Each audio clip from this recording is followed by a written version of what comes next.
Round one of a brand new series, the Grand Slam track from Kingston, Jamaica, starts right now.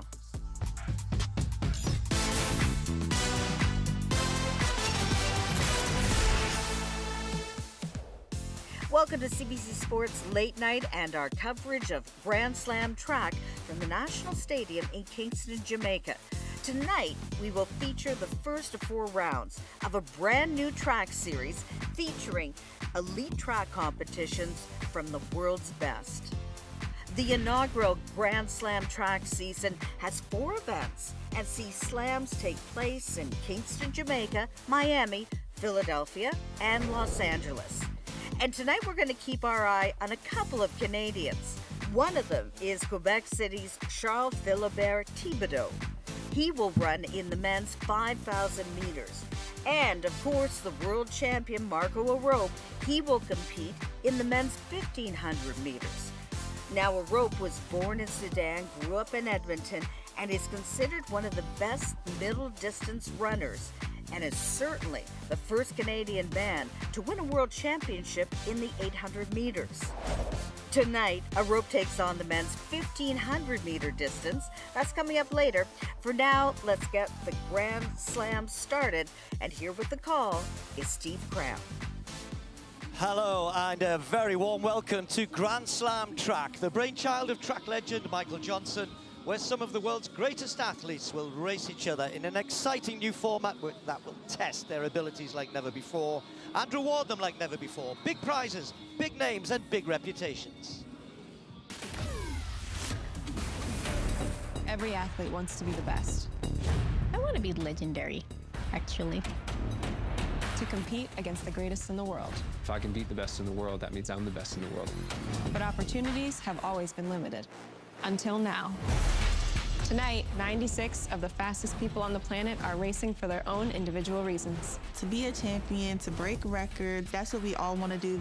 Their own pursuits. Wins can never be taken away from you. Medals can never be taken away from you. Their own goals. Break some more Jamaican record. That's why we show up to race, to see how good we can be and have our competitors pull the best out of us. But all of us want to be the fastest. Dominating every time I step on the track. I want to beat everybody out there. I'm putting all this work and something better come out of it. This is the first season of Grand Slam track. It's gonna be a dogfight. Well, they are ready, we're ready, and so are our hosts. The beautiful island of Jamaica could not be a better venue to welcome the inaugural Grand Slam event. Countries renowned for its cultural and sporting icons. Bob Marley took reggae music to the world with his message of love and peace. And then over the years, Jamaica's great athletes made it a dominant force on the track. And perhaps the most famous athlete of all, the GOAT, the greatest of all time, Usain Bolt.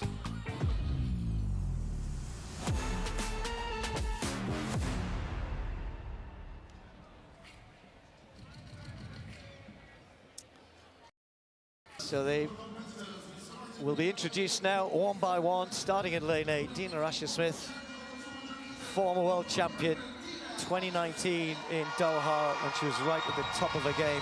Still a world force in 200 and 100 meter running, British record holder. The Olympic champion, Gabby Thomas, serenely made her way through the rounds in Paris, had such a great season last year. Really looking forward to seeing a race here. The previously mentioned Nasser of Bahrain. Last weekend in the Dominican Republic, she ran the quickest 400 in the world yet this year. Yes, it's early, but she's in good form. Then we've got Nikisha Price, the first Jamaican ever to run under 49 seconds. And again, a pretty decent 200 meter runner, but this is not her main event. Same for Alexis Holmes. Her top 9 times out of her top 10 were all set in 2024. So an improving athlete, 25-year-old, as I said, come over after the World Indoor Championships in China. Well, Paulino, who moved to the 400, I guess probably in around about 2020, and has dominated that event, certainly last year. Talitha Diggs in lane 2. And then Stacey Ann Williams of Jamaica. Fresh from a new indoor 400 personal best. Lane 1 maybe tough in this 200 then. Hansen, what we're looking for here? Well, Paulino needs to at least come out of here with at least 5 points, because obviously to win, you get a little boost with the 12 points to win the deuce. Gabby and Dina are really going to be battling for that, and I think that they know that they're going to have a good chance at that 100K if they jump out in front with the points in this early race. Spoke to Dina yesterday, and Dina actually said that she's really focused on that 4. Very confident about her too. So that 400 is going to be something special when she gets out there. Dina Asher-Smith in lane 8. Gabby Thomas, Olympic champion, in 7. Safely away first time. Asher-Smith got out pretty good. Natson just got left a little bit. You'd expect that by the 2 sprinters on the outside, but it's Gabby Thomas around the top end who's just got half a metre on Dina Asher-Smith, and Thomas normally starts to go away from this point. Nasser running well in 3rd at the moment, and then there's a battle with Paulino charging down the last 30-40, but it's going to be Gabby Thomas. Asher-Smith might just hang on here. It's Gabby Thomas, but Paulino with a real surge, taking 2nd place, and that will be really, really significant. We expected Gabby Thomas to come away with a win, 22.62 in these conditions. That's pretty swift, that's pretty good. But Paulino, that is significant. You get 12 points for winning, you get 8 points for 2nd. But when we cast this forward to the 400 tomorrow and the possible result there, let's say the possible result, that is significant for Paulino. Nah, it's absolutely significant, because she's obviously going to do her thing in the 4. For her to come 2nd, I didn't expect that, man. Gabby getting 1st place obviously makes sense. She's the Olympic champion, but for Paulino to come out of there with those extra points, she's going to end up having a good chance at that 100K. Dina always runs a pretty good turn, transition at the home straight here. Gabby Thomas just moved away, just got that gap, and it looked as though Dina was rallying again here. You know what, Gabby ran a much better turn than I expected. She's tall. You don't expect the taller sprinters to have such a good turn, but she's efficient. And once she gets on the straightaway and lets those limbs go, I mean, she's really, really hard to beat. I expected it to be a lot tighter with her, Dina. And that wasn't the case, but Paulino coming 2nd in that race, I think, is the big story. Well, and so much hype has been on Gabby Thomas since the Olympics, and then since she announced early on that she was going to be running this series of Grand Slams. So look at that huge smile. She must feel really good breaking the tape. You know what? Well, you know, the expected winner, but not expected 2nd. Let's just check the result there. 22.62, as I mentioned, 22.93. It's a season's best because she hasn't raced yet for Paulino. Right. But the more significant thing for her is finishing 2nd. Dina Asher-Smith took 3rd spot. Lower down, Nasser as well. You know, 4th, good points for her with her best event to come tomorrow.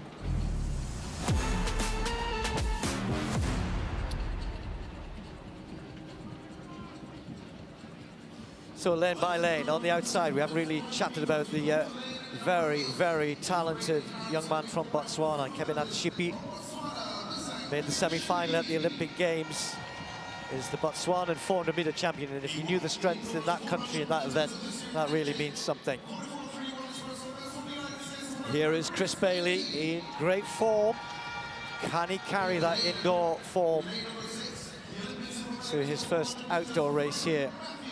Matt Hudson-Smith, he ran a relay leg last week in a 4x4, and he told me it was pretty swift. I haven't been able to find out how swift, but said it was quick, so really looking forward to this. Now, Samakonga, first saw him at the Commonwealth Games a couple of years ago, and he won the gold medal in brilliant style. He's just got better and better, bronze medalist at the Olympics. Jareem Richards, former world indoor champion, like Chris Bailey, but as I mentioned, great 200-meter pace as well. He's one of the favourites across these 2 events. And then Vernon Norwood has got so many relay medals, but in his own right, for the last year or 2, really has been contending on the world stage as well. Xandrion Barnes.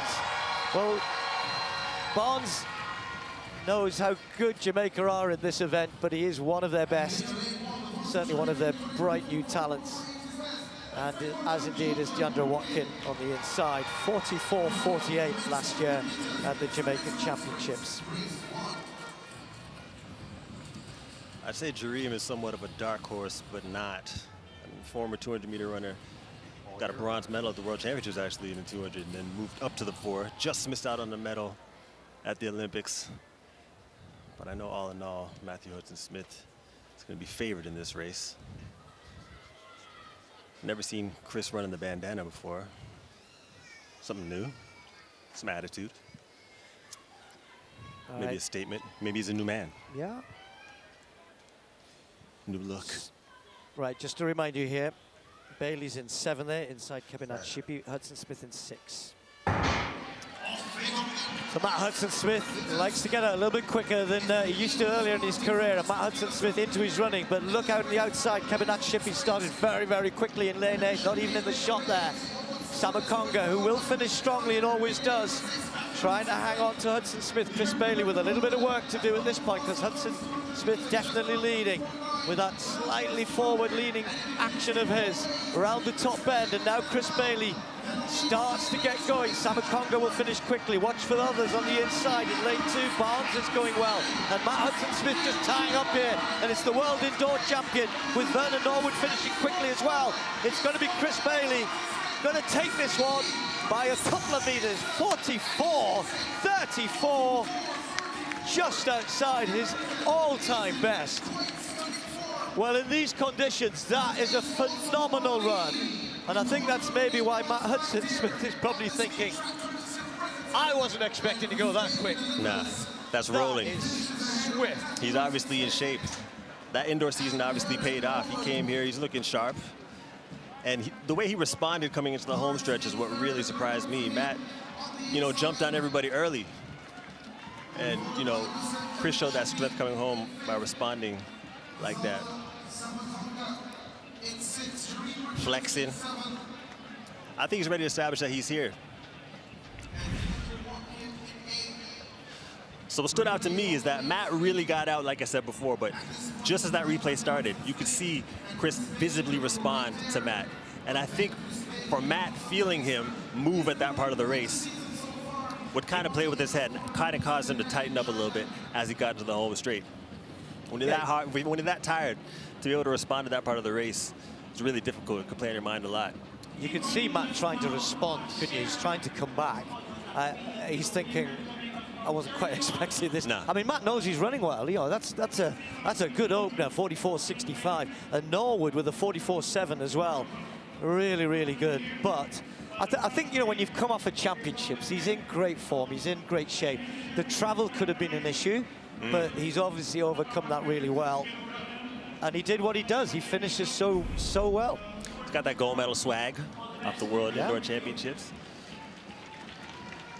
That was impressive. 12 major points. I don't know what to expect of him in that deuce, though. So he's really going to be holding on. You know, Matt is a good 200-meter runner. It's just whether he's in that shape to run a fast 200 in their second race. That second race for them will be tomorrow. So there's the standings from that first race in the men's long sprints. Chris Bailey, Matt Hudson-Smith, and Vernon Norwood taking the points, and the others, well, they'll have to go quicker to pick up points in their second race. Stephen, I'm delighted to do exactly that. Chris Bailey, history made, our first ever Grand Slam track men's race winner. That home straight, that was special. Yeah, no, it felt really great. Once Matthew got up on the inside of me, I know I had to go. I'm not sure what my 200 was, but we'll work on that tomorrow. So. And tomorrow is the word, because you've really put the cat amongst the pigeons here. What's your 200 like? Do you feel confident? I feel really confident. You know, my excitement for this event is high. It's been 6 years since I've ran a 200, so I'm really looking forward to it. Do we think you could potentially be our first ever Grand Slam track race winner or in fact Grand Slam champion in this event tomorrow and pick up an awful lot of money? Who knows? We'll see after tomorrow. All the very best of luck tomorrow. Thank you so much. Thank you. Numbers.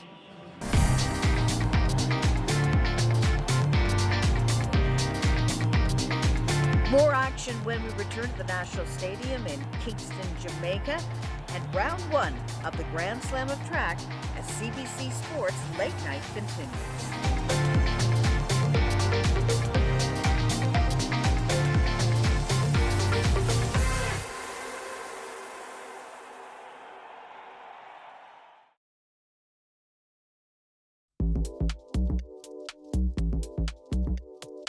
Welcome back to the National Stadium in Kingston, Jamaica for round one of the 2025 Grand Slam track season. Here are Steve Cram, Kerry Tollefson, and Anson Henry.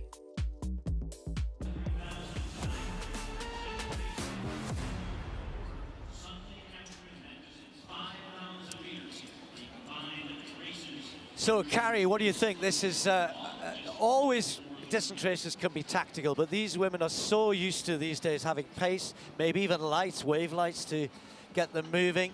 There aren't too many races, perhaps heats and championships where you're just all looking at each other saying, okay, who's up for this? Who's going to take it on? And how much will how the race pans out today or this evening factor into tomorrow? Well, I mean, I think this is an interesting, all of that is interesting, but also there's an interesting fact that some of these athletes haven't run on the track in a couple years. So there's so many factors right now, but I do think that the athletes that are coming from the longer distance, Elise Cranny actually ran the 10K last weekend, and we have some half marathoners in there. They're going to have to take it out because we have athletes that are very sharp. Elise Cranny, as I said, she ran that 10K last weekend, was very disappointed, but she still won it, ran really fast, 30:26, I believe, and she's just fired up. She wants to run so well, so this is exciting. Okay, then from the outside, as Carrie mentioned, Whitney Morgan, fresh again from those World Indoor Championships where she did perform exceptionally well. Missed out on the medals, but it was a pretty good race. I was expecting Helen Ekalali there, but this is Sige Gebre-Salama. So she, I think, is going to figure here, even though it's 3,000 PB's not as quick as some, in terms of real top of the world. There's Helen. Helen, 8:37 last year. Just to give you a little bit of a hint, you can see their personal best down there as they're being animated. An 8:32 for Ngatic. Well, a world record in Valencia, 10K on the roads at the beginning of last year, just followed that through all the way here with a phenomenal season. In terms of experience, you can't get too much more experience than Taya. You know, she's run some of her best races in the US. I remember in Eugene running super fast 5,000 meters, and she's a stalwart on the circuit. She doesn't win many races. That's the only thing I'd say. Her finish is a challenge, so you might see her taking it on. Emily Infeld. Elise Cranny that we've already seen, and then we'll move on to the inside lane. I would talk about leaders. Japanese athlete Tanaka, track fans will know that she's never fearful of going to the front. She loves to race. She races a ton. Was in the States doing an indoor series there and ran PBs in all 3 of her races. So just to reiterate, 7.5 laps of the track, the 5,000. Their second event will be on Sunday. Breezy conditions, but it is calming somewhat. The sun has set, certainly on the track. There's still a little glint of sunshine in the upper stands, but in shadow now, a lot cooler. Well, maybe no surprise that Ngatic goes to the front here. Yeah, I'm not surprised at all. I kind of thought she would take it out, get established. You know, she's run very fast. She's run 8:32 over 3,000 meters, but that was from 2023, so it's been a long time. But she's hit the roads, and she's hit the roads very well. I mean, when she ran her last 10K, she ran so fast, and I just think that she will be able to come back to the track and get comfortable fast, but this is going to be an eye-opener for her tonight. So the field just tucked in nicely behind her, and that takes the nerves away from everybody else. You know, it stops that sense of, well, we're jogging here, should I go at the front? So immediately she's, these two are doing everybody a little bit of a favor. So Agnes with Helen behind her is just trying to, it's very hard to look down and see what pace they're going, but you watch that clock there, anything under 70 is okay, kind of, it's nothing that fast. very, very much in the comfort zone of most of these athletes. And the clock didn't stop there, but I reckon it was around about 71, 72. Yeah, and you know what I think is really neat about what Michael Johnson and the crew is really trying to do here is bring it back to race, and we've touched on it a little bit, but there's no pace lights, there's no pacers. You know, there's 2 long events within 3 days. A lot of these athletes haven't done that. In America, at the NCAA level, there's a lot of doubling up. In high school, we do that. But here, as professionals, you don't see a lot of doubles. So this is going to be interesting for the athletes. Yeah, they have a day off in between, but still, it's a lot of running in 3 days. Gabri Salama just tucked in 3rd place. Taye just behind her as well. And she's not frightened to lead when she has to. And I mean, she's got a pretty good kick, but just when you get to the very, very top level, she often gets beaten by other teammates and 1 or 2 of the Kenyans over the years. And as I said, if you kind of look down at, does she win races? And this is what this is all about. A slam, though, you could, 2 second places could be enough to win the slam. So these 4 already just pulling away a little bit from the rest. Taye, one of the challengers, as is Helen Ekelele. I like Helen Ekelele. I think that what she has on her mind is that her dream is to run for her country. Her dream is to get to the World Championships next September. I mean, she's got a lot riding on this season. This is her opener, as we see Tsegay Gebreselassie move into 2nd. Now, she's got an interesting story. She's now full-time in Boulder with the On Athletics Club there, and she's running phenomenally. She actually had a very nice 3,000 meters indoors, but she did that 3,000 off of half marathon training. She ran a half marathon in February, and she looked really good on the road. So she's dabbling a little bit in both, seeing where she wants to be, but now focus is back to the track. It's much more of a feature these days, though, that, you flip from the roads to the track across all the distances. And nobody's scared of doing a half marathon now. You've got 1,500 runners running great half marathons. Nobody's scared of the distance anymore. Well, when you see a Sifan Hassan, be able to do so many events and do so well over them, it's kind of exciting to try it.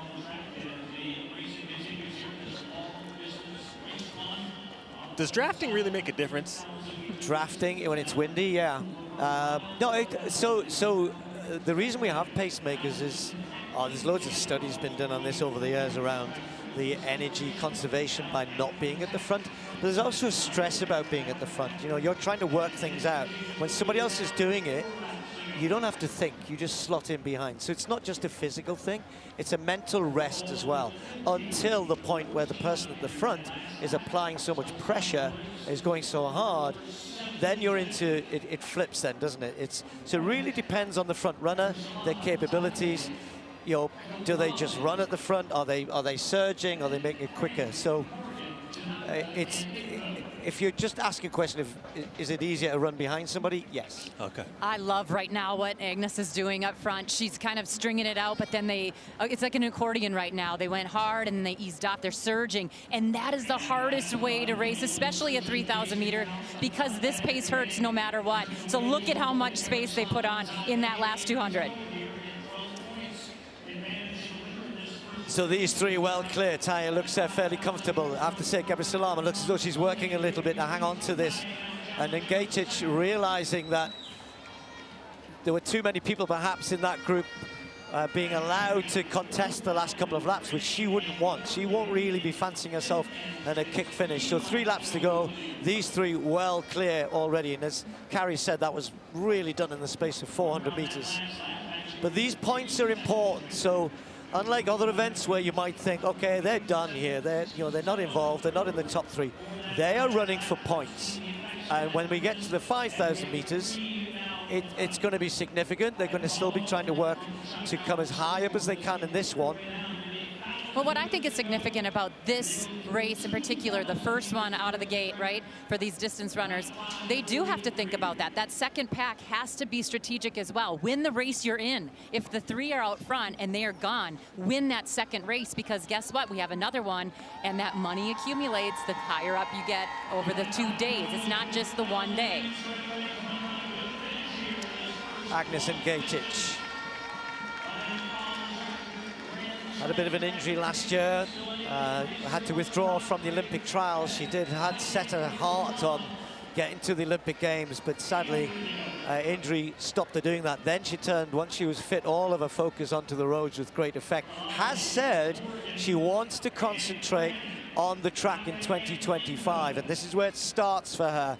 So it's going to be a real eye-opener for all of us watching, I guess, in the sense of, is she really going to be a contender on the world stage? We know she's strong. We know she's brilliant on the roads. We know she's quick there. Has she got the ability to win races on the track? Well, the pressure she's applying is not only having effect on the rest of the field, who are now 60 meters behind, there or thereabouts, but we've now lost Gebre Salama off that group, and only Taya trying to hang on. Well, Taya is known to be the one to sit in this position in second and wait for that final sprint. She is one that is calm and collected. She's calculating things as she goes throughout the race, and she looks like she's kind of chomping at the bit. But right now, I think throw that time out the door and just sit and win this race. We'll have to see what she does here. Well, I did have a look before we came to this, and I don't think she's won a track race since 2022. Yeah, it's been a while, but she wins. Yeah, but this Taya's sitting here just looking so comfortable. And Gatic has done everything she can. She set the early pace. It slowed a little bit. She picked it up to break the field up, and she did that. And then she kept pushing and kept pushing. Look at the lap times. And she now is in a real battle royal here with Taya. The two of them locked together, the age-old battle between Kenya and Ethiopia on the track. And they normally say that Ethiopia outkicks Kenya. And has this happened here? Taya just finding a little bit extra. Doesn't always manage to turn on the speed, not enough to beat some of her other compatriots, but this time it's going to be enough. She's timed this perfectly. And Gatic did everything she could and will run hard to the line. But no doubt about our winner here. Taya just about hanging on. And Gatic is chasing, but she's not going to get there. Taya takes the win. 8:28. Those lap times were getting quicker and quicker, almost sneaked up on us. That's a quick time. Gebre Salama in third place. Helen Ekelele will take fourth. We're looking down and watching them cross the line, because all of those positions will be important come the 5,000 meters. 10 seconds behind in third place, and then a bit of a gap to fourth, fifth, sixth, seventh, eighth. Well, I really liked how Taya raced. She kind of sat in that third position for most of the race, slowly moving into second. But watch this here. I saw a little bit of a side eye on the backside, and she waited, she looked at her, she waited, and then she went. Almost like she knew with 200 to go, she had it.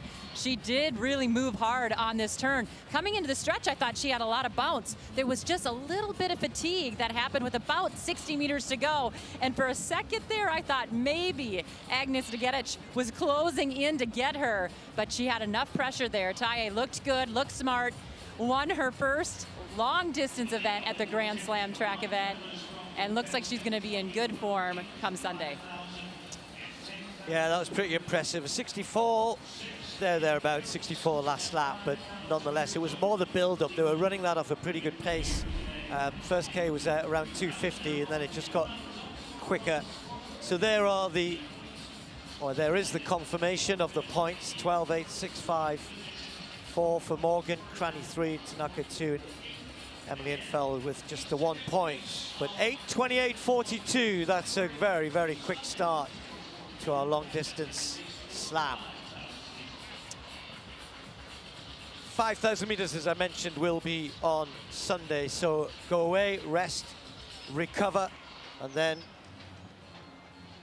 they'll be back for more, the longer distance, over 12.5 laps. Fastest ever time in Jamaica for that 3,000 meters. Coming up, Commonwealth champion Jamaica's Natoya Gultompin.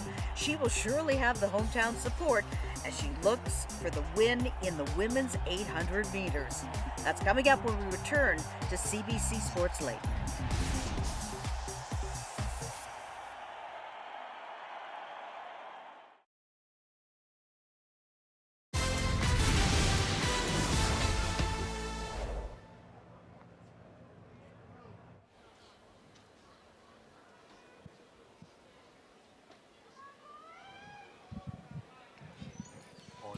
get a sense of the pride of the Jamaican public with that response to Latoya Gould. Well, the guys just watching them go off the line. Well, Tedji went off pretty slowly. Just we're looking to see who thinks, right, can I get away here? Jess Hull will always struggle a little bit for the pace in the first 200 meters. Looks like Heather McLean has started pretty quickly on the inside. So as they go down the back straight, they'll go through the first 200. Herta Klecker just moving across. And Mary Mora has a habit sometimes of going to the front, then sort of slows it down and then goes again.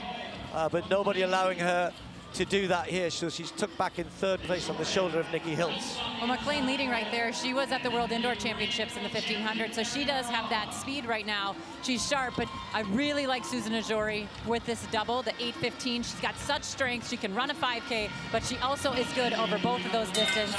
And here we go, lap to go already. Nikki Hiltz decides to keep this pace going, but they're all bunched very, very tightly indeed. McLean just relinquishing the lead. Well, Tedji is well placed right up there. Jory just stuck on the curb. Jess Hull at the back, just trying to stay with this pace, but starts to make a move down the back straight. But where is Mary Mora? She's in third place. The 800-meter specialist really needs to win this one if she's going to have a chance. Looks a little bit challenged for pace for me at the moment. Now Mora just tries to go with Hiltz, but the other athletes in front of her, well, Tedji in particular, just moving quickly, has clipped at Jory, who's just gone back there, been balked. Jess Hull finds the gap. Mary Mora really struggling. So Nikki Hiltz out in front. Well, Tedji and Hull, the 1500 folks out in front here. Nikki Hiltz trying to take the win, but well, Tedji trying to stay strong. Hull looking for room on the outside. Hiltz is hanging on. The line is coming. Is she going to get there? She gets it on the lean. 1:58.24. Hiltz wins the 8. The 1500 specialist took it to the 800-meter runners there. This should not surprise anybody, to be honest. Hiltz has been running so well. Won the 1500 and the 3000 indoors for the U.S. Hiltz also has been one to double in meets, as I was saying in the lead up to this race before the gun went off. Hiltz is not afraid of doubling at meets. She's been trying, have been trying to get into meets to be able to practice what this is gonna do or what this is gonna feel like. Look at this. Yeah, that is phenomenal. Well, Tedji, 1:58.29. Jess Hull in third, a personal best at this distance. Really is phenomenal. 30 flat for the last 200. Hiltz did a great job. There was a bit of a clip there from Well Tedji with Susan Ajori. It's the rough and tumble of 800-meter running for me. Very physical race, right? I mean, this is what it's all about. But for Susan Ajori to regroup and to come back, she finished very strong. But it affected all of those women, all of them in this race. So Nikki Hiltz, they did it again. Give them a little space in the last 200 meters. Almost like they get to regroup and pour it on. Held it up. You know, these guys were all contesting the 1500 at the Olympic Games. There was a little bit of a little bit of elbow right at the end there. Hiltz wasn't going to give that victory away, having worked so hard. 30 flat the last 200. All the work was done early on. When you're in front and you control it, if you stay strong like that, it's really hard for people to get past you. Mary Mora, very, very disappointing. That was her event, the defending world champion, and finishes all the way back in last place at 1 point. Good luck in the 1500 meter, Mary. We look forward to seeing you hopefully come and contest that. But congratulations to Nikki Hiltz. Positioning. So 12, 8, and 6, those are the points for the top three.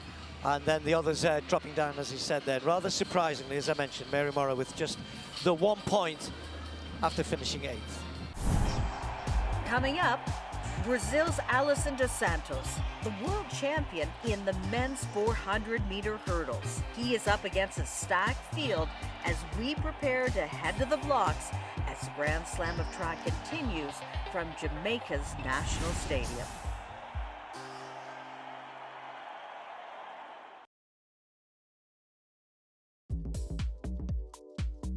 Welcome back to CBC Late Night as we continue our coverage of the world's biggest track stars from Kingston, Jamaica. Here is Steve Cram.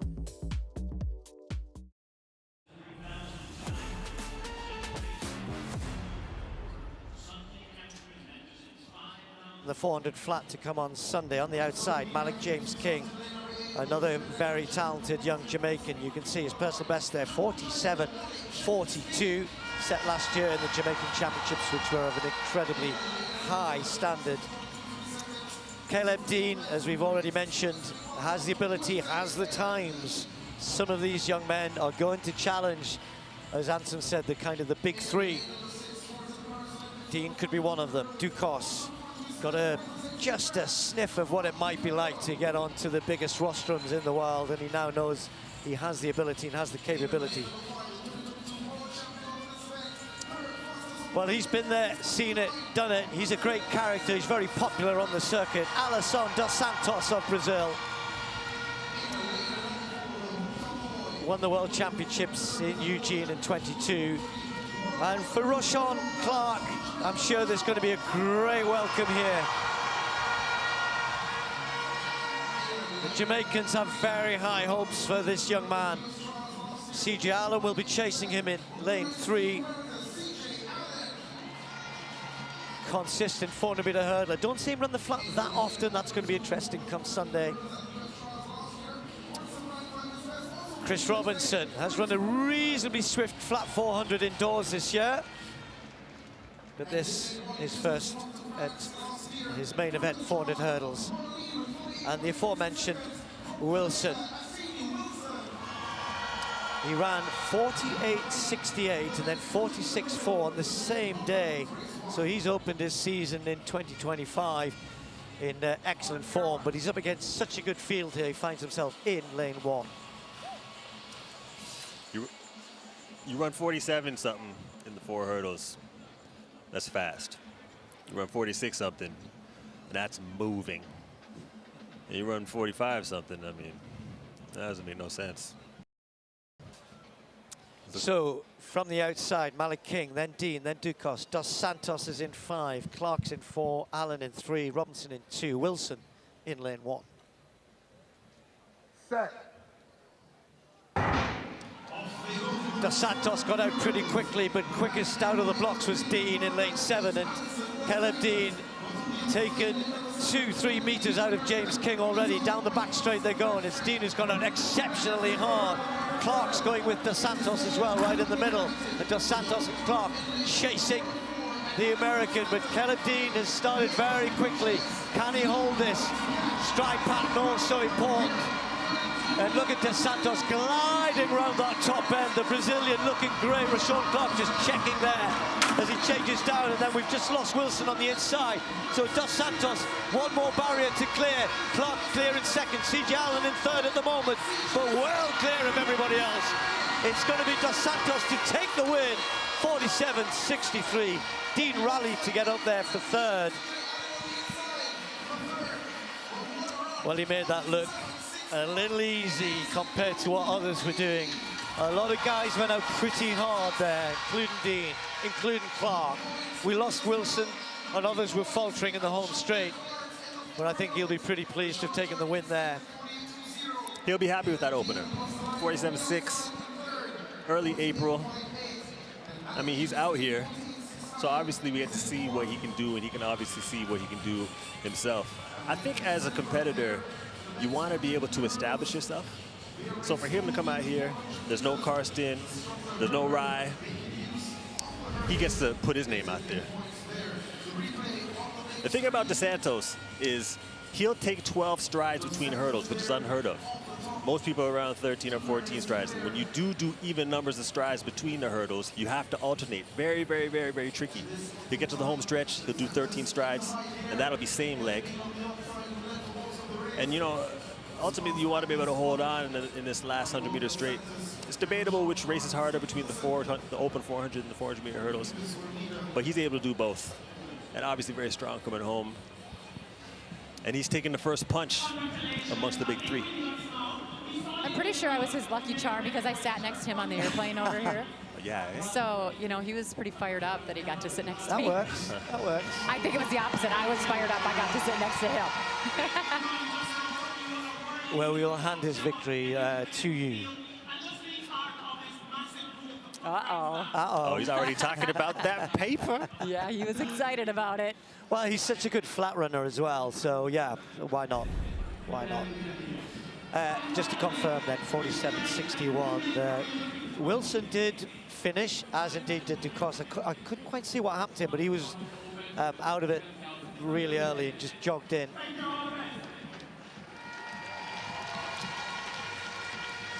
So the big points went to Dos Santos, probably as expected, but he did look very, very good indeed. Rashawn Clark came back, hung on there, and so did Dean, taking the 8 and the 6.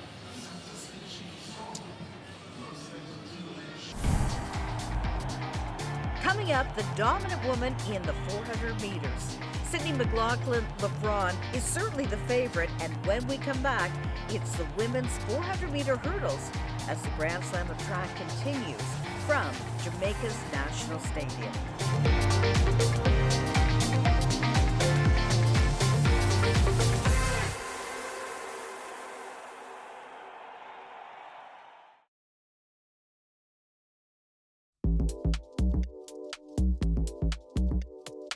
Welcome back to the National Stadium in Kingston, Jamaica for round 1 of the 2025 Grand Slam track season. Here are Steve Cram, Carrie Tollefson, and Anson Henry.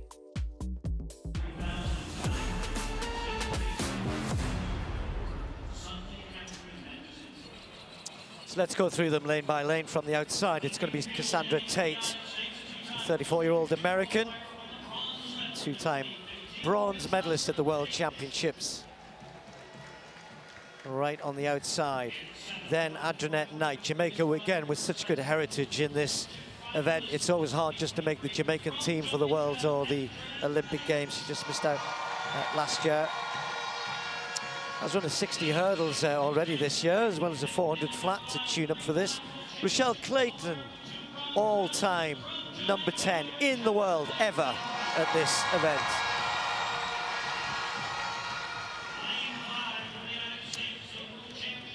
Well, Clayton got a great cheer. McLaughlin-Levrone, I'm sure the Jamaican crowd will give her an equally good welcome. Superstar of our sport.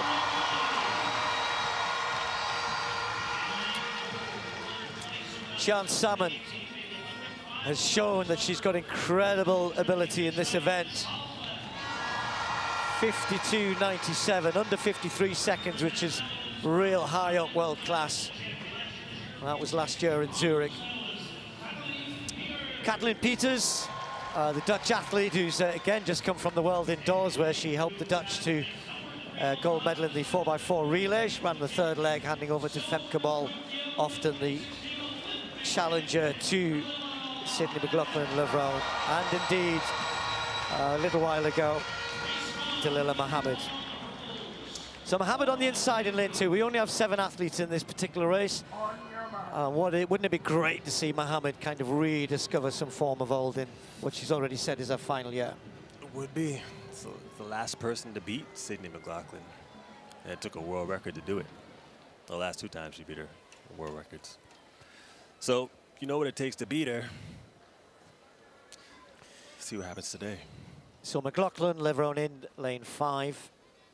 Clayton and Knight, the 2 Jamaicans, in 6 and 7. Salmon also in 4.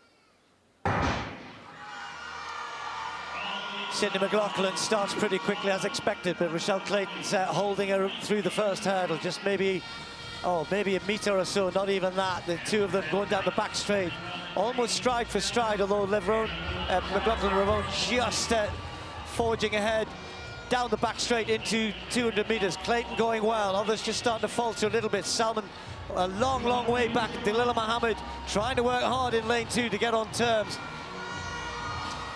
Clayton doing a level best to hang on to the American here, but McLaughlin-Levrone doing what she does best. Clayton just faltered off that one.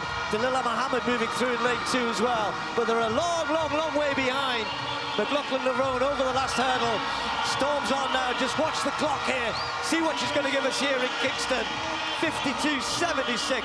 Muhammad with an excellent run in lane 2 to take 2nd spot.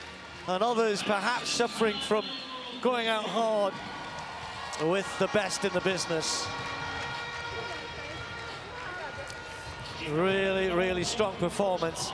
Okay, this is the result we expected. I thought Mohammed ran really well to come through in second place. Not easy necessarily in lane 2. So the Americans getting a 1-2. Almost days of old there. Yeah. Well, this is the fastest time ever run in April that Sydney got. I was wondering if she was going to get the fastest time ever run on Jamaican soil. Just outside of that, held by Rochelle Clayton, who's in this race. But Sydney's a special 400-meter hurdle runner. She alternates for 7 hurdles, running 14 strides between, which is pretty unheard of. You got to be moving to be able to do that. Coming home, she'll let her stride shorten up a little bit, but she was clear of the field. I was pretty sure she was going to take it easy in this first race because early season, she knows she doesn't have to do much to win. And then she can try and put something down in that 400 tomorrow to secure the bag. But ultimately, at some point, I want to see her cross over with some of the faster women in the 4, you know? You know, it's a measure of her ability. There's so many women in the world would dream of running 52.76, and she could make that look workmanlike, or was everyday performance, just easy, just comfortable. She was looking at the clock. I don't think she thought maybe she'd gone a bit quicker. It looked like a stroll. Crowd loving her here.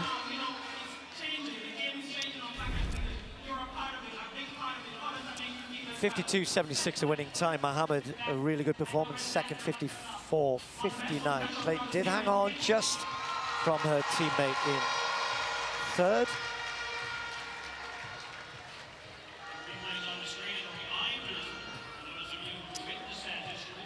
And all of that confirmed. 12 points, 8 points, and 6 for the top 3.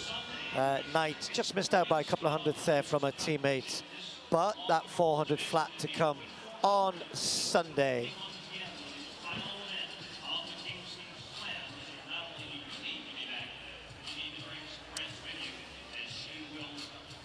Right, so the win as expected for Sydney. Radzi, she looks happy enough. Sydney McLaughlin-Nerone, that was majestic. How was it running it? You know, just shaking the cobwebs off. Obviously, that first one always hurts, but happy to be here. Great experience.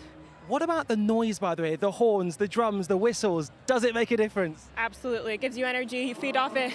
Helps you run fast.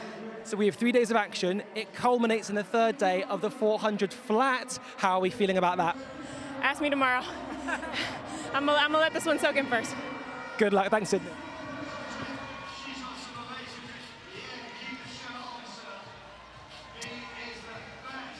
I said she looks happy. Do you think so? Is she hard on herself sometimes? Or? Melancholy. Might have been a bit tired. You know, just having Sydney here, whether she's smiling or not, I'm good with it, man. Yeah. And she's such a good 400-meter runner as well, so that one to come. Actually, that will be our last race of the whole Grand Slam weekend on Sunday. So 2 more events to come. We got the men's long distance, the 5,000 for the men, and then the speedsters will be out for the men's 100 in the short sprint. Just to keep reiterating, 2 races, each slam, $100,000 first prize. Points you get across the 2 events. Decide the winner. Our racers and our challengers. Anybody can win the prize, it doesn't matter. The racers are designated thus because they will be at all of the Grand Slam events, 4 slam events. Miami coming up, Philadelphia and LA over the next few weeks. And then the challengers, well, they're going to change from slam to slam. Got any moves, Carrie? Oh, I sure do. I'm up here dancing away. The music has been great. The DJ, we had an awesome band in the beginning of the show. I mean, it's been so much fun. I'll leave that to you. I'm happy with my feet on the ground. Oh, you can still move with your feet on the ground. You just gotta move the hips. Coming up, American Ken Bednarik. He has an Olympic silver medal and is a Diamond League champion in the 200 meters. Next, he will lead a stacked men's 100-meter field when we return to CBC Sports Late Night.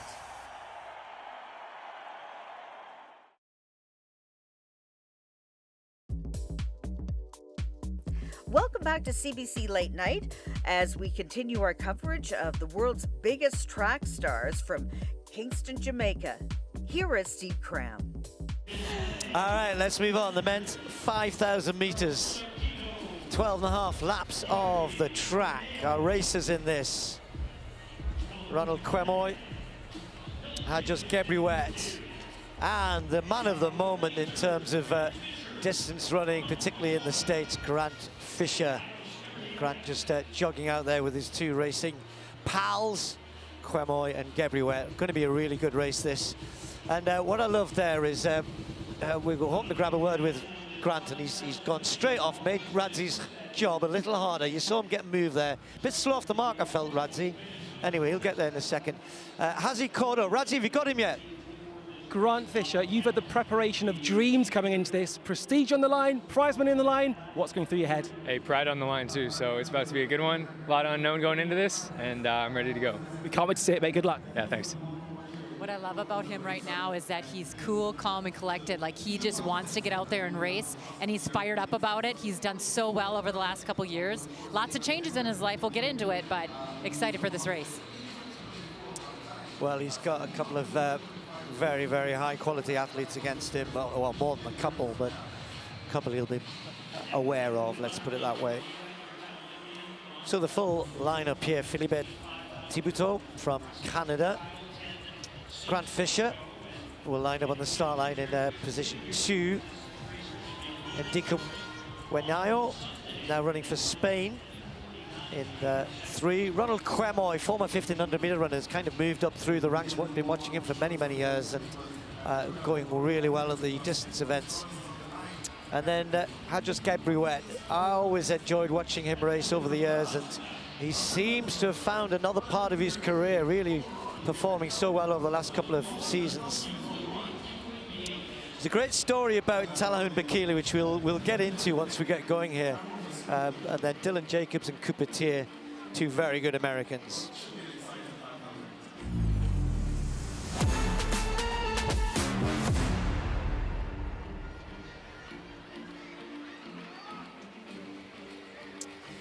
So our penultimate event, they get the chance to, I say the chance to come back for 3,000, as though it's something pleasurable. And that will be on Sunday. So Cooper Tier, again, had some changes in his coaching setup. I think he trains with Cole Hocker these days. Yeah, he does. Is that with correct? Ben Thomas, their coach, out on the East Coast now. Dylan Jacobs went to the World Indoors in China. I was mentioning this guy. He ran an incredible 10,000 meters last week, but he missed the start. Yep. And he essentially ran 10,080 meters and still ran an incredibly fast time. More of that as we go through this. Gebriwet, former world champion. He only missed the whole of the 2022 season 3 years ago, and some people thought he might never get back to the sort of form he had as a youngster, but he's done it brilliantly. Ronald Quemoy, as I mentioned, great range, silver medal at the Olympic Games in this event, the 5,000 meters. Ndicum Wenayo moved to Spain. I think he got clearance a couple of years ago, and the former Burundi man, proud to wear the vest of Spain these days. Grant Fisher in such great form last year, but goodness me, has he carried that on into 2025. World records indoors, and we'll line all that up for you as they get going. And Philippe Thibodeau. So 12.5 laps of the track. I mentioned earlier it's got a fair bit cooler than it was earlier in the evening, so pretty good conditions for these guys. And if anything, the breeze has just about disappeared as well, because that's all it was, a breeze, he says.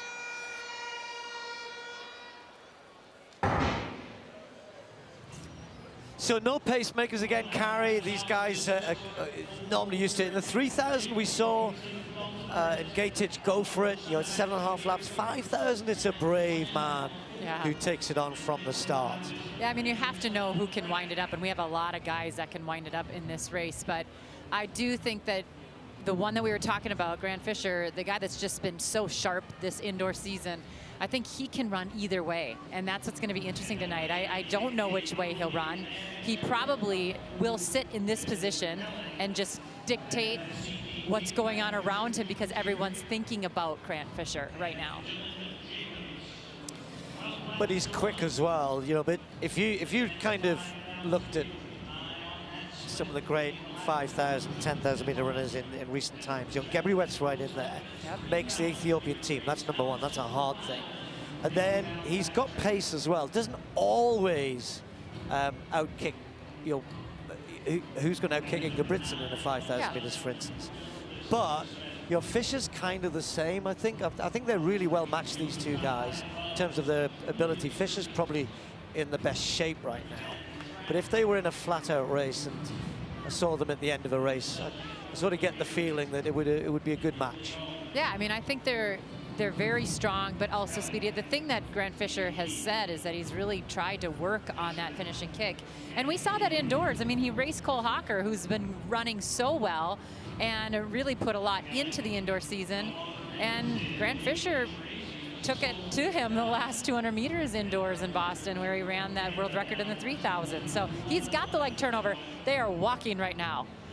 Let's just talk about what happened to Bekele last week. So you look at the result and it says 26:52, which is a world-class 10,000 anytime under 27, right? 100%. However, they were lined up on the start line, and then one of the athletes had realized he didn't have his number. So they all kind of went off for a bit of a jog while he got his number sorted out. Yep. Bekele and another athlete had gone all the way down the straight away, you know, 100 meters from the start of the race, and all of a sudden they called him to the line and the gun went. He was 80 meters behind, and he gets up and he runs 26:52. So that's kind of a 26:40, something like that.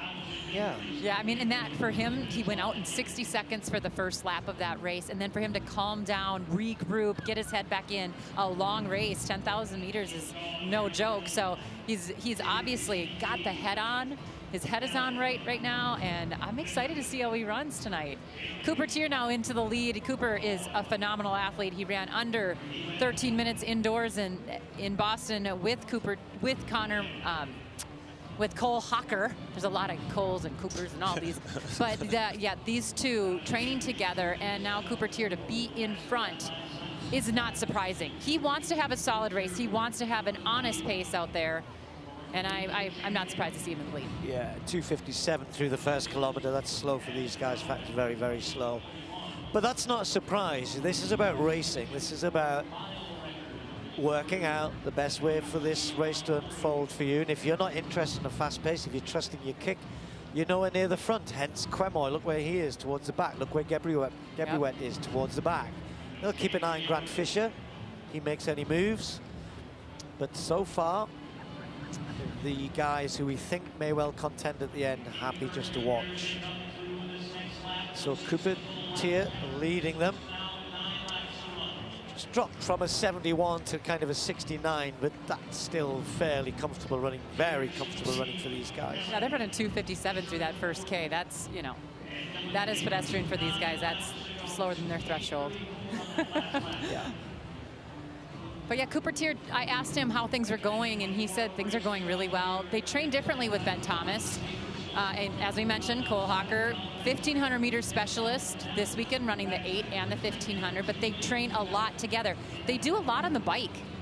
They run hard. They're not these high mileage guys that, you know, just have a bunch of junk miles in their legs. They are more about intensity. So they're in their training zones. They know their zones. They almost train more like triathletes.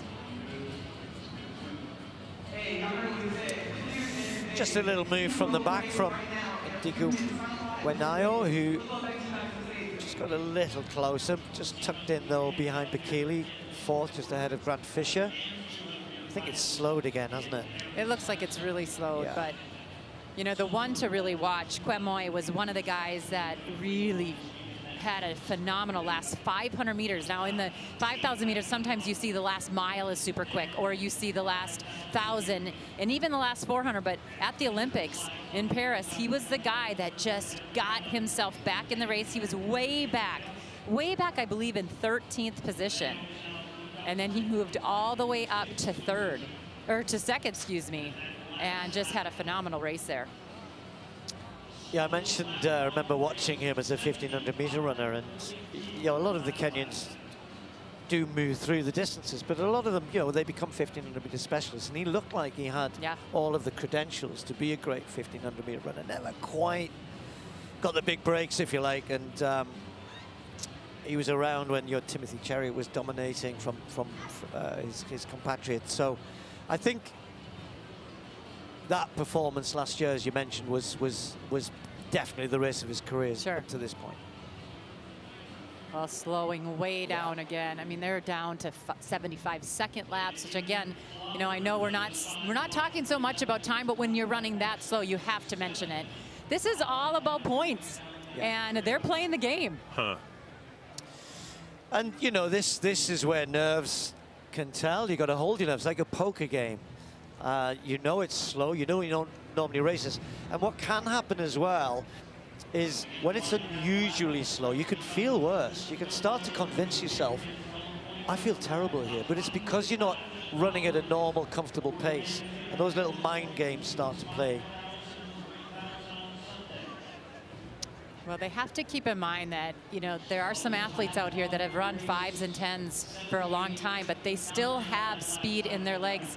And, Grant Fisher is a guy that's run very well over 1,500 meters. He's run 3:33 in 2025. So, that was in that 3,000 meters that he did that. So he can run fast. So you don't want to forget that. He has the wheels, he has the strength, but so does a Cooper Tier who's out there. He has run very fast over 1,500 meters. He's a U.S. champion at one point.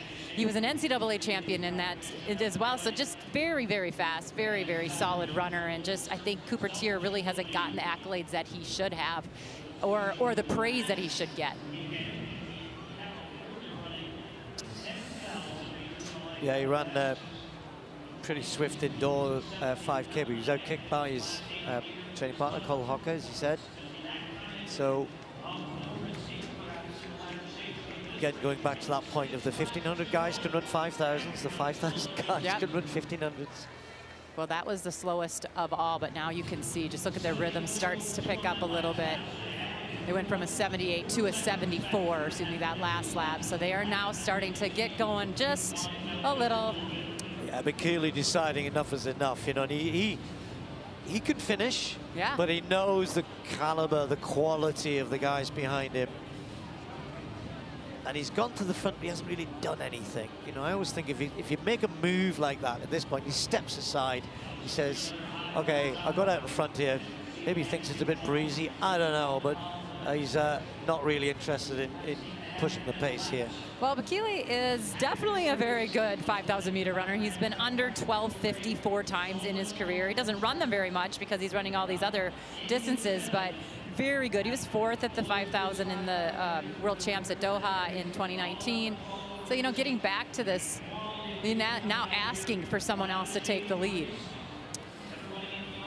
Well, while you're watching this toing and throwing at the front, really, just look at the back.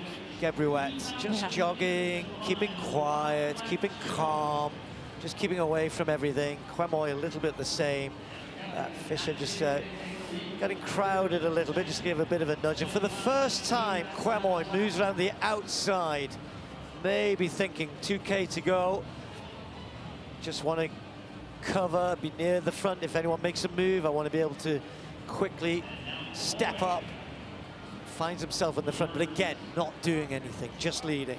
Well, Gebruet is the second fastest 5,000 meter of all time. He's run 12:36. So he is so good at this. Everyone is thinking about him in this race right now. And they should be very worried because he was 5th at the Olympic Games, but he had a huge kick. And so he's a huge threat. And I think that people need to now start thinking about how do they run that out of him. Well, they went through 3,000 in 9 minutes 8. And I'd probably be stretching things to say I might have been able to keep up for a bit. Probably not. But yeah, that's very slow. Really slow. But that's what this is about. So after a little bit of a kind of pace lift from Cooper Tier, it's just been easy, cat and mouse. Gebriwet right at the back. Something's going to crack here. Somebody is going to think, you know, I can't leave this to the last 400, the last 500. And away Kwemoy puts his foot down, as I say. Not in a way which makes people panic. I thought he was going to go for it there. Just had a little bit of a surge, and then he's just checked back again. Well, Kwemoy has been good for so long. I mean, for 10 years, this man has been able to run very fast. He's gone through his ups and downs. He's had injuries. He had to go away from the sport a little bit, came back, didn't know if he was going to come back to the sport. But he ran 3:27 as an 18-year-old, and then he did again last year as a 28-year-old. So has had a long career here and still looks very sharp. Yeah, and that was the point I was making earlier on. You know, he was such a good youngster. He was so good, and everybody was looking at this career ahead of him. And, you know, he had all the credentials, could kick, was strong, was fast. And he kind of started to fall away a little bit. And as I said, in 22 when he got injured. But he's been, last 2 years, has been phenomenal. Right, is this moving now? Again, another little look at the front from Bekele. 3 laps to go. Still, all 8 men tucked together. He could just about throw a big blanket over them. It would have to be quite a big one, but nonetheless, he could probably just about do it. Well, now it's about positioning and actually staying patient. You know, when you are someone like a Grant Fisher, who we were talking about early on, being in that 3rd position, he's always kind of right there, tasting the front. And he said in his interview coming into this, yeah, he's done really well this indoor season, but he still thinks about 2 people beat him in the 5K at the Olympics and 2 people beat him in the 10K, and he doesn't like that. So he's very hungry to win races. Coupetir, the first to kind of nudge onto the shoulder of Bekele. Because he's done that, he then just responds a little bit. Others start to look for a good position. Kwemoy looks like he's working a little hard for me on the inside, just even with his slight lift in pace. Fisher, comfortable, looks relaxed. So does Gebriwet. Gebriwet looks as though he's just got his eyes on Fisher. They're coming around with 2 laps to go. Still, all 8 men tucked together. No real moves at the front here from Bekele. Pace still not on here. They'll go through the gears at some point, but for the moment, they're still cruising. So the 2 guys in the back were the 2 guys that came from behind at the Olympics to get 2nd and 5th. Keep your eye on them, but this is exactly where Fisher wants to be, on the shoulder, watching what's going on in front, waiting, almost pounce, getting ready to pounce. Kwemoy still looks like he's working hard for me at the back. Gebriwet watching Fisher ahead of him. We haven't really mentioned Dylan Jacobs. He's still in there with the green vest. 5th at the World Indoors was Dylan Jacobs, having a good indoor season, now training in Boulder with the On Athletic Group. So Thierry and Dikamwenyao on the outside of Bekele, tucked on the inside Coupetir, Grant Fisher on his shoulder. Here comes Gebriwet on the outside, the Ethiopian being followed by Kwemoy, and they're going to take the bell, and finally the pace starts to arrive. Bekele at the front, and Gebriwet's gone hard, and he's gone fast, and he's gone quick, and Grant Fisher's been caught unawares there.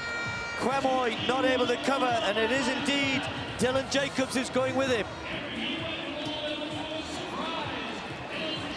Watching Grant Fisher there, right there, he had to make a move. It was a big move. He had to kind of slide through, and this is where he will use that strength and speed that he had over the indoor season. But look at Dylan Jacobs. Jacobs has stayed quiet all the way through this. Could this be the biggest win of his career? Grant Fisher's now on terms. Coupetir coming back into it as well. Kwemoy even rallying, and right on the outside, the Americans are charging. It's Dylan Jacobs, Coupetir, and Grant Fisher who's meant to win this. Is Fisher going to get ahead? Grant Fisher has just got enough. He's going to do it by a meter. Fisher gets it. That was a brilliant finish.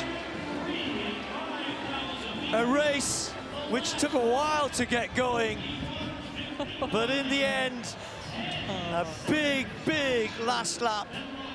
Look at that, 51-second last lap. Woo!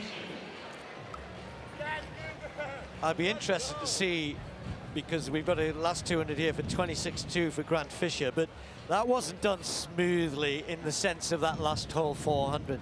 You know, Gebriwet went hard and he went first. Fisher just got caught a little bit. Dylan Jacobs was in a great position, got up onto Gebriouet. At this point, you're thinking he's got a great chance here. Fisher's now got himself back involved, but then what a strap down the home straight. I really liked how Dylan Jacobs just took control. This is his old ways. He is a winning guy. He likes to win, but he's raced these two Americans for years, since high school. But watch that drive. Cooper Tier hunting Grant Fisher down, but Grant Fisher just shows that he has that turnover, that confidence, and the will to win. He has such patience. He doesn't panic. That's why he is one that's winning, setting world records, and winning medals. Yeah, that's the mark of a champion. He had to fight for that in the end. He knew, though, he was meant to win this. He wanted to win it. 12 points, so important. I didn't know with 300 to go, though. He really had to make that big move. I think Gebriouet probably made too big a move when he went, and he's not been racing on the track, and that's hard when you change up like that. However, he still hung on for fourth place and took the 5 points. Quemoy did look a little tired in the latter stages, took 4 points. But there's the big points to the three Americans, Fisher, Tier, and Jacobs. And 14:39. We're not talking times, but that was slow. Very. Still super exciting, huh? All about the win, all about the win. Grant Fisher, with 300 meters to go, we didn't know. With 200 meters to go, we didn't know. With 100 meters to go, we didn't know. But you got there in the end. How was it? Yeah, I mean, you saw a bunch of 5K guys trying to run 100 meters there, and got it done. I'm really happy with that. That's one of the slowest 5Ks I've run in a while, but it was championship style. I need to kick if I want to do well at these meets, and my kick's there, so I'm really happy. And this isn't just any meet. There's a lot on the line. As I said to you just before the race started, you got the points, and that's what matters. What does that mean to you? Yeah, that's big. We're halfway home. You know, got to recover now, get ready for the next one. Thankfully, that wasn't too demanding of a race physically. Just a hard 400 at the end, so get in the ice bath, get ready to go, and we'll see. Maybe some new tactics in the 3K. Maybe someone will try to push it this time. So I'm happy with that. American boys did pretty well, so good showing. Recover well. We can't wait to see you go again. Yeah, I'm excited. Thanks, man.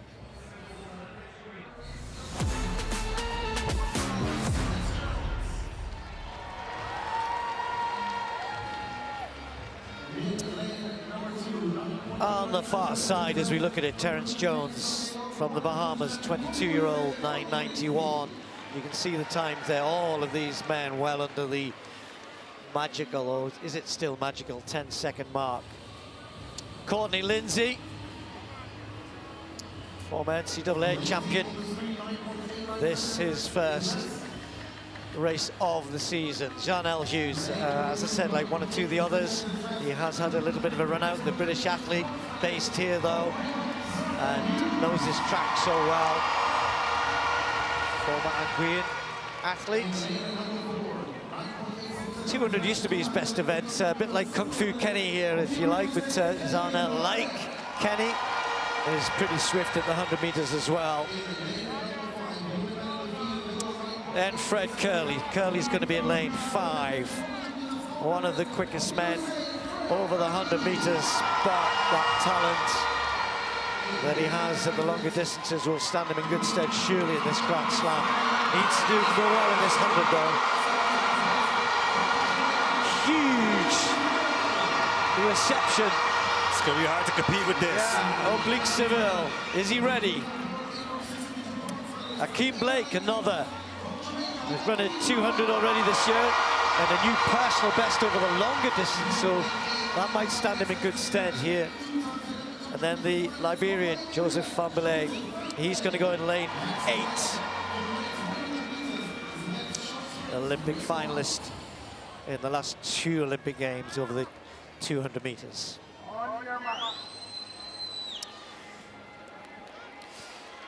So we got Jones in 1, Lindsay in 2, Hughes is in 3. Then in the middle, Benarex 4, Curley right in the middle in 5. Seville in the orange in lane 6. Then Blake, his teammate next to him, and Fambele in lane 8.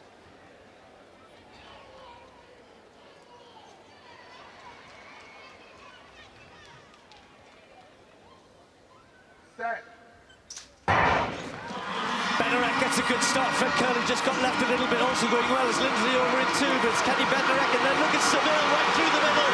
Seville is going to just about, no he doesn't, oh does he? as you want to get.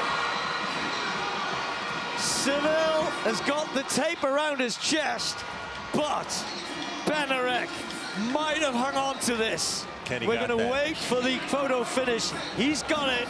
Kenny Benarek has been given it. 10.07, 10.08. He got out well, didn't he, Benarek? And then after that point, Seville comes and he starts to charge through. And then at the end, though, maybe the strength, the 200-meter strength, if that is a factor in the 100. But he stayed strong, he stayed good, and he comes out as the winner. Hughes takes third, 10.13, same time as Blake.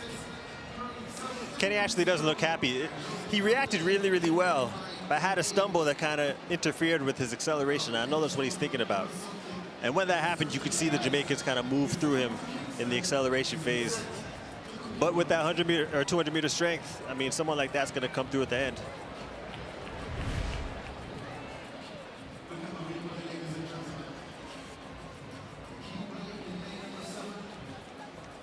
Fairly even reaction-wise, but as you can see here, kind of lost his footing in that acceleration. Now you can see him fighting to get back in. He's definitely not going to be pleased with that, but if you're just faster than everyone else, if you're able to relax, you'll get back into the race. Yo, it was a lot closer to that replay than I thought. As we've seen the rail cam here, you can see in the acceleration phase, the Keem Blake moving through a lot faster. An oblique coming through in the latter part of the race. He probably thought that he had it. Battle of the headbands coming through at the end. But Kenny did come through with the tape to secure that 100 meters. For him, going into the deuce, that's huge. So, yeah, that's significant, isn't it? He takes 100. Curley, nowhere really. We said that 10.2 clocking. He was even slow at 10.3. This was into a headwind, incidentally, minus 1.3. Not as windy as it was earlier in the evening. But that really means a sub-10 clocking for Benarek. But more importantly, he's got the 12 points. You know, I'm not too worried about the times here. I mean, he's a 200-meter guy. And you come here and beat some of the major 100-meter players, I mean, you establish yourself. I think that's the biggest thing here. You know, we raced today and I beat you. As far as I'm concerned, I won last. Y'all suck to me. This is what it is. Tell us how it really is. Win is a win. A win is a win, but it's, given that he's got his best event theoretically to come, that's a huge win for him. Hughes, I think, will be really pleased to have sneaked in by a couple of thousandths into third place. Seville sets himself up nicely with that second place. Disappointing performance from Fred Curley, though, back in seventh, but he'll be back in the 200. Okay, we weren't sure if he was happy, but we can find out now because he's with Radzi. Kenny Bednarek, there is a reason why the Jamaicans love the 100 meters. It was close, it was exciting. You got the 12 points. How was it for you? It feels great. I mean, the first time being in Jamaica, so I definitely hear the crowd. They're electrifying. And, you know, my block starts have gone a lot better this year, but that race didn't really show it. I ended up stubbornly, but other than that, a win's a win, and I'm happy to be here. And the exciting part for you is you love doubling up in the 200 meters, so you must be feeling pretty confident. Yeah, I'm feeling pretty confident. I mean, last year was me kind of trying to figure things out, and I think I finally figured it out this off season, so I'm feeling dangerous this year. And Grand Slam's giving me the opportunity to run a lot more hundreds. That's all I needed last year was just more repetition, and, you know, this is going to be a good year. Congratulations, Kenny. We can't wait to see the two. All right, thank you. See you tomorrow.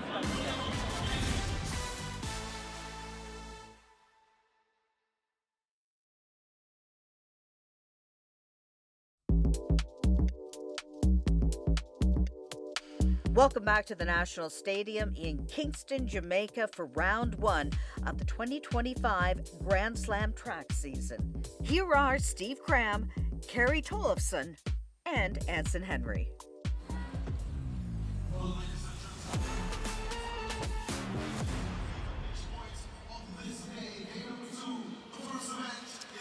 So race one in the men's short hurdles. The guys are just heading towards their starting positions behind their blocks. Omar McLeod, the former Olympic champion, will be in lane one of the challengers. Has run indoors this year. Was a world champion as well, and a world indoor champion. Dylan Beard I think Dylan still has a full-time job in a well-known supermarket in the US. He made a lot of headlines about that last year as he managed to combine his full-time job with what was an incredible season for him in 2024. Watch out for Dylan. He's had a great indoor season, 7:38. Then we've got Cordell Tinch next to him. Beard beat Tinch just recently in the Millrose Games. Freddie Crittenden, well, actually at the Olympic Games, he had to jog through the first round and then go into the repechage because he was carrying a little bit of an injury, gave himself a little bit more time, and did make it to the final. In that final, Daniel Roberts, what a performance from him, so close, even to the great Grant Holloway, but it was a tight, tight race. He took the silver medal. Then the young man we've just been speaking to, Sasha Joya, World Junior Champion in 2021, and has continued to improve as he's moved into the senior ranks. Orlando Bennett knows this track extremely well. He's run 3 or 4 of his best times ever on this very track. The Jamaican getting a great reception. Eric Edwards of the USA has not been to major championships yet. He says it's his major goal. Can he upset this stellar field here? So just a reminder, our racers are in the middle. On your mark. Crittenden is in 4, Roberts is in 5, Joya in 6. But when you look at the likes of Dylan Beard, 7:38 indoors this year. He's going to be fast out of the blocks in lane 2. Tinch is next to him in 3.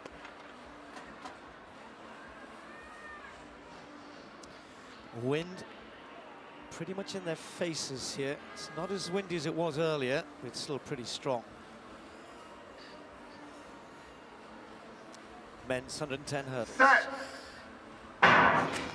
They get away safely, and right in the middle, Roberts is going well, and Roberts just has it at the moment, but Crittenden's right on terms, and look at the far side, Dylan Beard. Beard's just got this at the moment, he's got half a yard. Can he hang on for the win? They're all charging, but he gets it.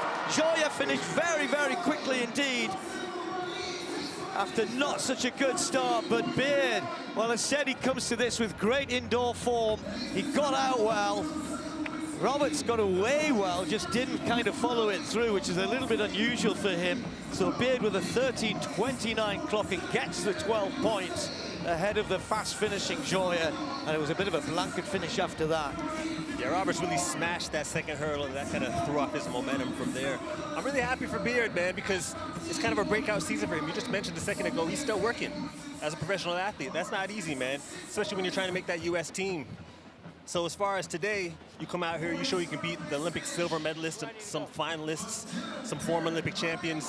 You can establish yourself as someone to watch, and also someone that's going to establish themselves at the Olympic trials, not the Olympic trials. Oh, so you know, the Olympics. Yeah. At the U.S. championships later on this year. Oh, if I was Sasha Joya, I'd be going, can I have a look at the photograph, please? I'm sure I was second. They've given it to Roberts now. Really? Yeah. What do you make of this? Nah, I need to see that, because I think Beard clearly had it. As you see it, like I mentioned before, smashing the second hurdle really threw Roberts off, and then Beard just took control of the race for the remainder of it. Yeah, he clearly had that win. Well, this might give us a better view. Joya was hitting hurdles early on as well, but once he got moving, was charging. It's that arm, it's that left arm of Roberts, a little bit of experience there. Just throws his left arm out, gets that part of his torso ahead. So by 100th of a second, he picks up the extra points, which is so important. These points are crucial too, because in that 100 that's coming up, I do see Omar having a pretty big advantage. And a lot of these guys are going in a little bit nervous to see what they're going to do. I actually was joking around with Freddie Crittenden when I saw him before the meeting. I was like, you ready to run that 9 seconds? And he's just like, look, man, I'm just trying to do what I can do. So those are the times there for the guys into a little bit of a headwind. It wasn't actually that strong in the end. 12 points for Dylan Beard, Sasha Joya 8. That could be important, just gets ahead of... Oh, look, hang on, that result's just changed again. As we were, Joya takes second ahead of Roberts. A world champion in the 800 meters, Canadian Marco O'Rourke expands his repertoire as he prepares to compete in the men's 1500 meters at the Grand Slam of Track from Kingston, Jamaica. That's coming up in a moment.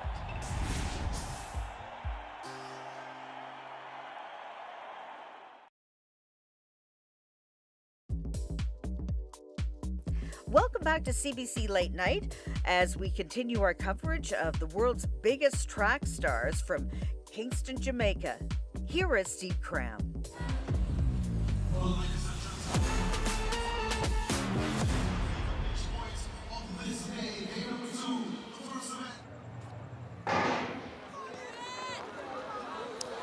So, Carrie, what's the script here?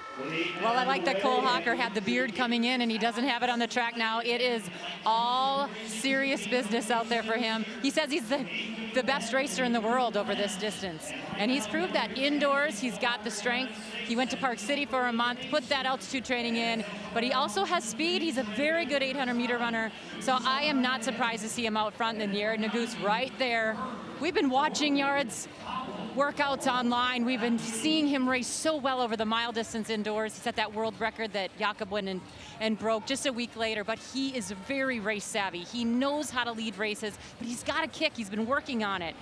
Not surprised to see, though, an Aerope in the back there, just kind of feeling out the first couple laps, seeing where this 800-meter speed will take him.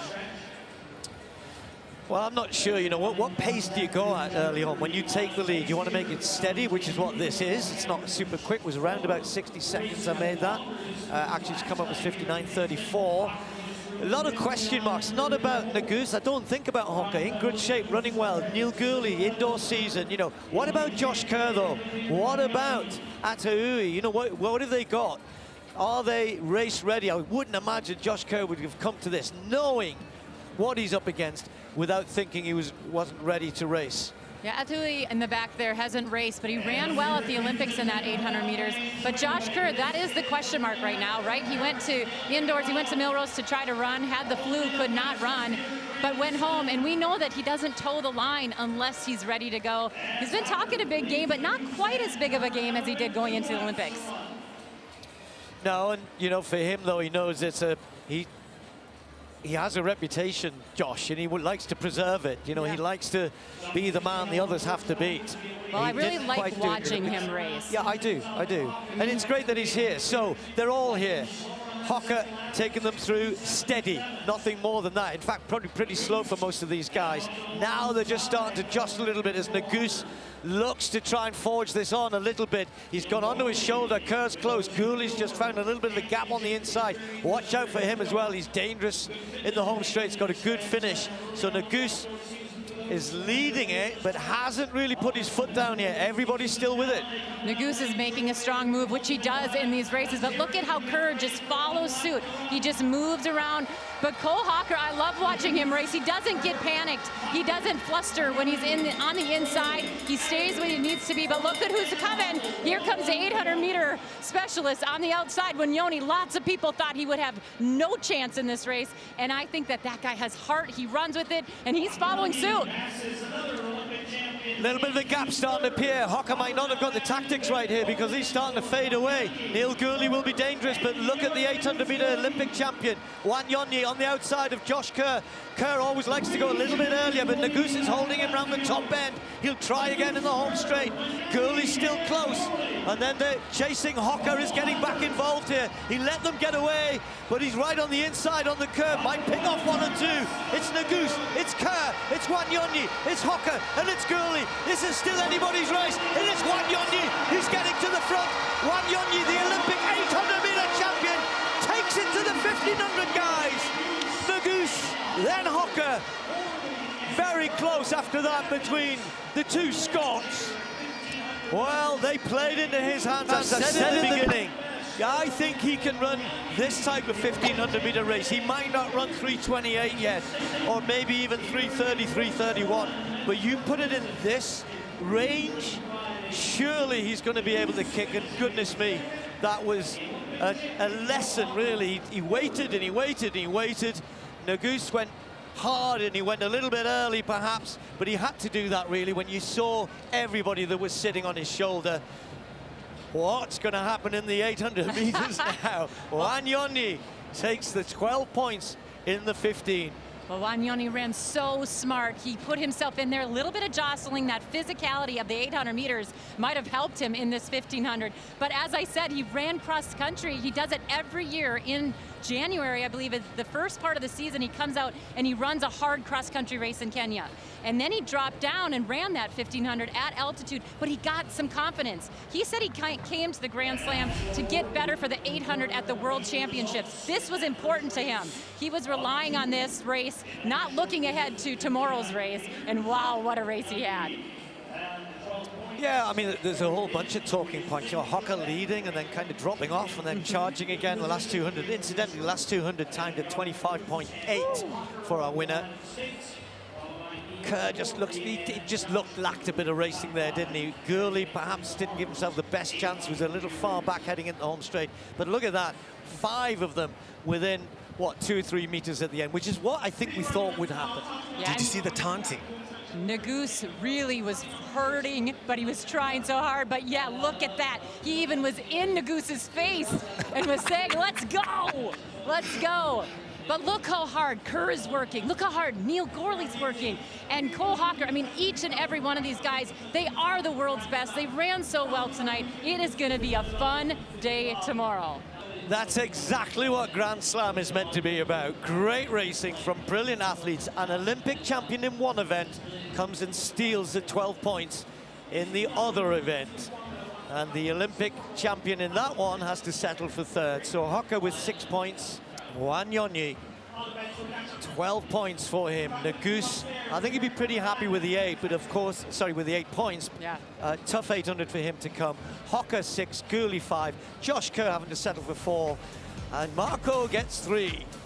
Join us next Saturday on CBC Sports Presents for another busy weekend.